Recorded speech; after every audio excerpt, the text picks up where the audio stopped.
second break of this 8 max no limit hold'em deep stack, and my stack is no longer deep.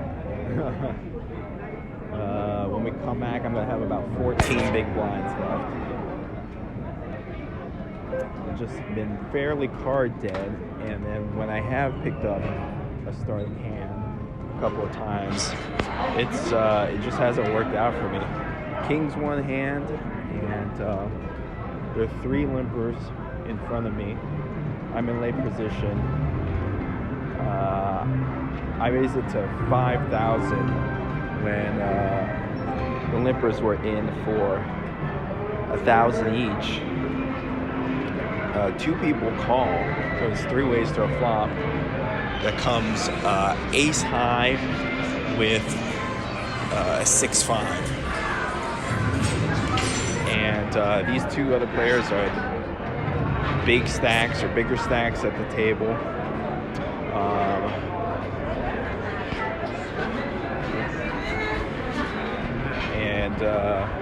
And yeah, one is proven to be sticky with like ace queen type hands.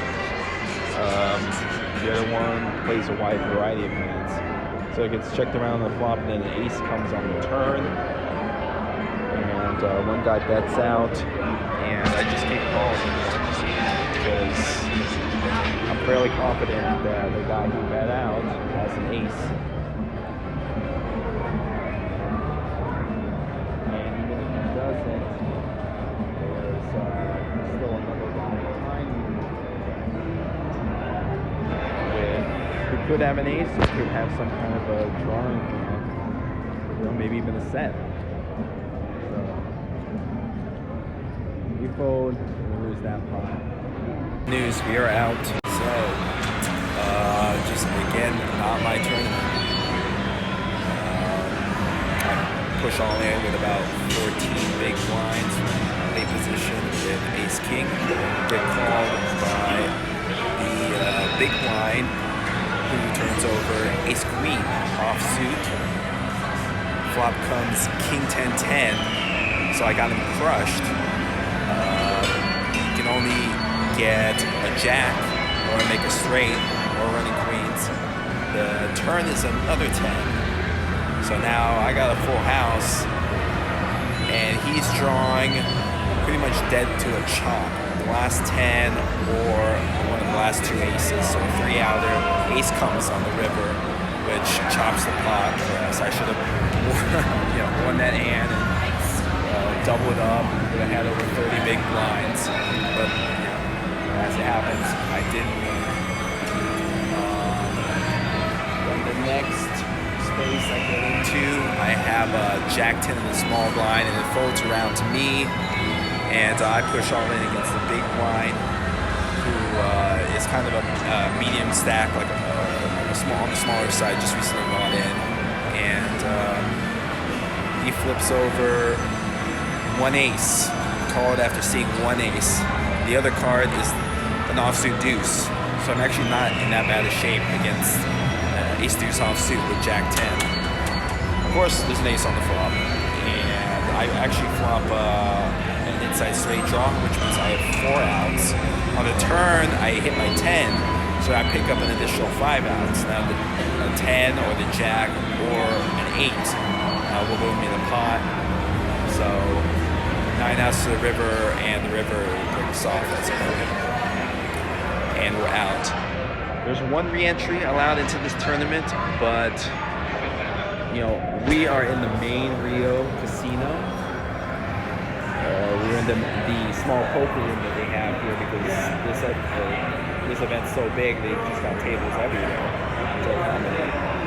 And by the time I walk back all the way into the convention center and by my re-entry, blinds are going to be at least 600, 1,200, which means I have like 30, maybe a little bit more than 30 big blinds. So I have room to play maybe 1 hand, and then it's a shut fest again. And I'm just not going to do that in this tournament. I'm going to take my stuff, check in over at my new hotel with Harris on this trip, and then figure out what to do from there.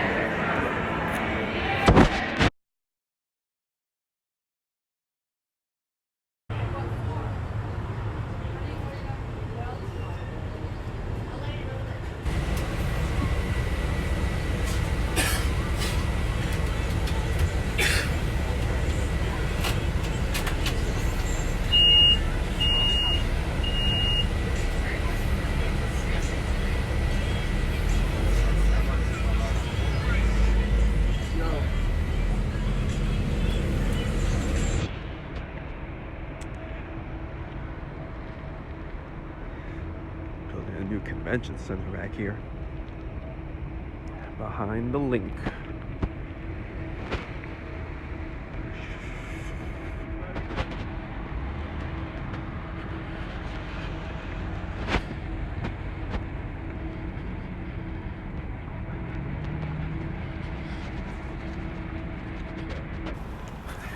That guy just said he got kicked out for 24 hours. Shame. Shame. Shame. Alright, we're back for more punishment. 575 mega.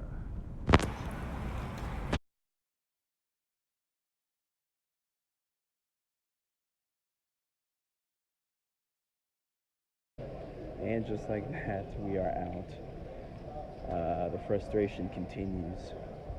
A couple of hands into this. I've had 8-7 in the big blind. Blinds are 100. It's raised in late position to 3. One caller in late position plus I call. And then the flop is 8-5-4 rainbow. So I've got top pair and gut shot straight draw. Check it, and the late position better bets 1500. So it's a large overbet into this pot. I get the feeling that he's very worried about his hand, and he's trying to protect it right now. It's a very coordinated flop. So late position folds. At this point, I could just call and see the turn card. That's one play. But we're starting only with 7,500 in chips.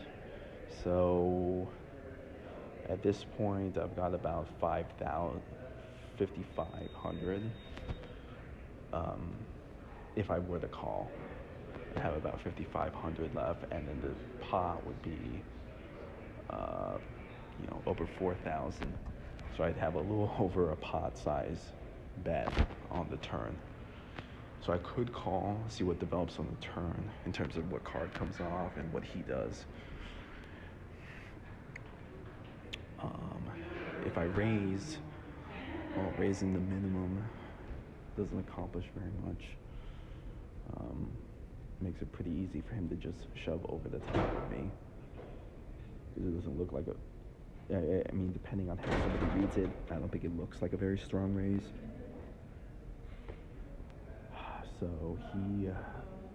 So I don't think the minimum check raise is gonna work. Which really only leaves check raise shove all of it. And I've got a pretty good hand to do that with. So I do it, and then he sort of just sighs and shakes his head and chuckles himself a little bit. But then he only takes a couple more seconds before calling and turning over pocket tens. So he calls with, a decent hand. But he's putting his whole tournament life on the line with this hand, which I wouldn't do, but not my money. And so I've got 9 outs, right? I've got the 4 for the inside straight draw. I've got the 2 8s and the 3 7s. And of course, it goes brick. And I lose that pot. I have him covered by 1 chip. So so I have one chip left. On the next hand, there's 3 limpers. I'm on the button with King 8 offsuit. Pretty good hand. I'm gonna get 6-1 odds here. So I go with it. Flop comes down 8, 7, 5. I believe there's 2 hearts. So I've got top pair. Good kicker, but it's a very coordinated board. Early position guy bets. And there's one other person. Basically, long story short, they play back at each other. The early position guy has a set of 5s. And the late guy delivers a straight. So I was done in the beginning. So it's frustrating because I'm sort of in the position now. I'm just not hitting anything. If I'm ahead, I'm getting sucked down on. If I'm behind, I'm not drawing out. And people are making the calls and they're gambling. They're making the calls when they're behind. Sometimes they're making good calls. I mean, a few times they're making good calls. Most of the time, they're calling me they're in bad shape. This move notwithstanding. Nevertheless, it didn't work out for me this time. So, on to the next one.